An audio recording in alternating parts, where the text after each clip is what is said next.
Hey history buffs and strategy game fans, welcome back to the channel. Today, we're staging an epic historical showdown, Cleopatra VII of Egypt versus Queen Elizabeth I of England, two of the most powerful women in history, both legendary rulers who held onto their thrones against all odds. But here's the question we're tackling today. Who played the Game of Thrones dirtier? Was it all seduction and charm, or cold, hard strategy? Let's dive in and find out. Let's set the stage. First up, Cleopatra, the last active ruler of the Ptolemaic Kingdom of Egypt. She inherited a kingdom that was basically a client state of Rome, teetering on the brink of collapse. Her challenge wasn't just ruling, it was surviving the Roman superpower breathing down her neck, not to mention her own ambitious siblings who wanted her dead. Her resources? A kingdom with immense wealth, a rich cultural heritage, and her own formidable intellect and charisma. Now, let's cross the Mediterranean and jump forward about 15 centuries to meet Elizabeth I. She ascended to the throne of a religiously divided and financially weak England. Her own claim to the throne was considered illegitimate by many, especially the Catholic powers of Europe like Spain and France. She was a Protestant queen in a world of Catholic giants, constantly facing plots, potential invasions, and pressure to marry and produce an heir. Her resources: a fiercely loyal populace, a growing sense of national identity, and a mind as sharp as any of her male counterparts. So, both queens were dealt a tough hand. Now, let's look at their game plans. We'll start with the Empress of the Nile. Cleopatra's name is practically synonymous with seduction, thanks to Shakespeare and Hollywood. And yes, her relationships with two of the most powerful men in Rome, Julius Caesar and Mark Antony, were central to her strategy. But calling it just seduction is a massive oversimplification. It was a calculated political masterstroke. When she first met Caesar, she was an exile, smuggled into his presence in a rolled-up carpet. This wasn't just a dramatic entrance, it was a power move. It bypassed her enemies and got her a private audience with the one man who could restore her to the throne.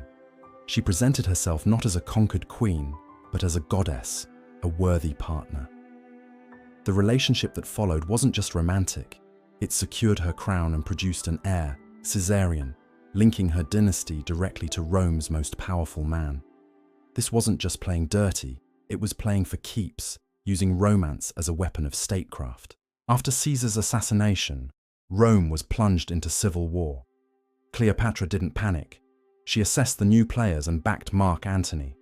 When he summoned her to Tarsus, she didn't come as a subordinate. She arrived on a magnificent barge, dressed as the goddess Venus, surrounded by opulence. She wasn't just meeting a general, she was creating a spectacle, a legend. Their alliance was both personal and political. It gave Antony the funds he needed to fight his wars, and it gave Cleopatra the military protection to keep Egypt independent. They ruled the East together, a power couple of the ancient world. Was it dirty? It was certainly unconventional. She leveraged her personal charm and Roman internal conflicts to her advantage, blurring the lines between the personal and the political in a way that left her rivals reeling. Now let's turn our gaze to the Virgin Queen, Elizabeth. If Cleopatra's strategy was to get close to power, Elizabeth's was to keep everyone at a distance. For decades, the biggest question in European politics was, who will Elizabeth marry? This wasn't just gossip, it was a matter of international security. Every eligible prince in Europe wanted her hand, and the immense power that came with it. Elizabeth turned this pressure into her greatest weapon. She never said no, but she never said yes either. She dangled the prospect of marriage in front of Spain, then France, then the Holy Roman Empire, playing them off against each other. This endless diplomatic dance, which we now call her marriage diplomacy, kept her enemies guessing and prevented them from forming a united front against England. If a Spanish alliance looked too threatening, she'd flirt with a French proposal, and vice versa. It was a masterful, long-term con game that kept England safe during its most vulnerable years. And what about at home? Elizabeth cultivated a cult of Gloriana. While Cleopatra presented herself as a living goddess, Isis, Elizabeth crafted the image of the Virgin Queen, married only to her kingdom and her people. This was a brilliant piece of public relations. It neutralized the political liability of being an unmarried female ruler and turned it into a symbol of purity, devotion, and national strength. She inspired a fanatical loyalty in her subjects. They wrote poems to her, painted portraits of her, and saw her as the divine protector of England. This wasn't just about ego. It was about building a powerful national brand, with her at the center. So, who was Dirtier? Let's compare their signature moves. Cleopatra's game was high risk, high reward. She allied herself directly with Roman power, betting everything on her personal relationships with Caesar and Antony. When Antony lost the final war against Octavian, her gamble failed, and Egypt fell. Her strategy was daring and brilliant, but it tied her fate, and Egypt's, to the fortunes of one man. It was a strategy of personal entanglement. She also wasn't afraid to get her hands dirty with family. She was implicated in the elimination of 3 of her siblings to secure her throne. That's about as dirty as it gets. Elizabeth, on the other hand, played a long game of strategic ambiguity. Her genius was in avoiding commitment. By never marrying, she kept all her options open and her enemies divided.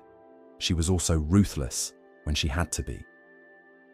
She signed the death warrant for her own cousin, Mary, Queen of Scots, after years of imprisonment, because Mary had become the focal point for Catholic plots against her.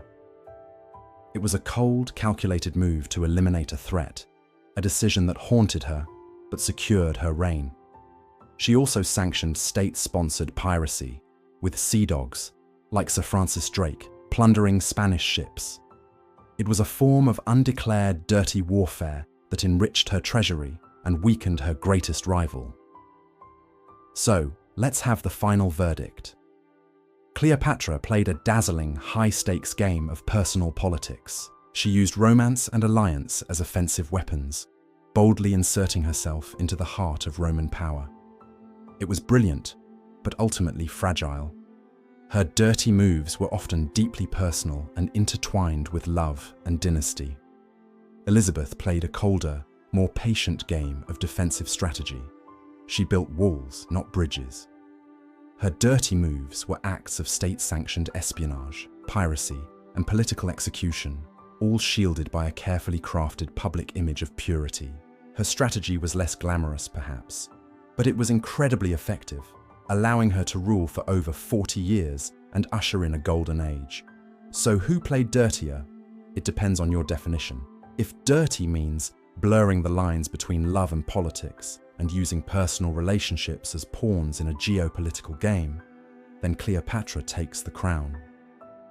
Her methods were intimate, audacious, and ultimately tied to the unpredictable nature of human connection.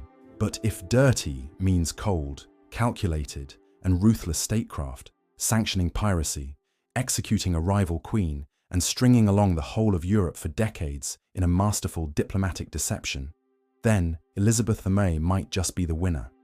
Her game was less about the heart and more about the long, patient, and often brutal mechanics of power. Ultimately, both women were masters of survival who used every tool at their disposal, intellect, charisma, and a healthy dose of ruthlessness, to protect their thrones and their people. They didn't just play the game, they wrote the rules. What do you think? Who played the throne game dirtier? Let me know your verdict down in the comments. I'd love to hear your take on this. Thanks so much for watching. And if you enjoyed this historical showdown, make sure to hit that like button and subscribe for more deep dives into the past. We'll see you in the next one.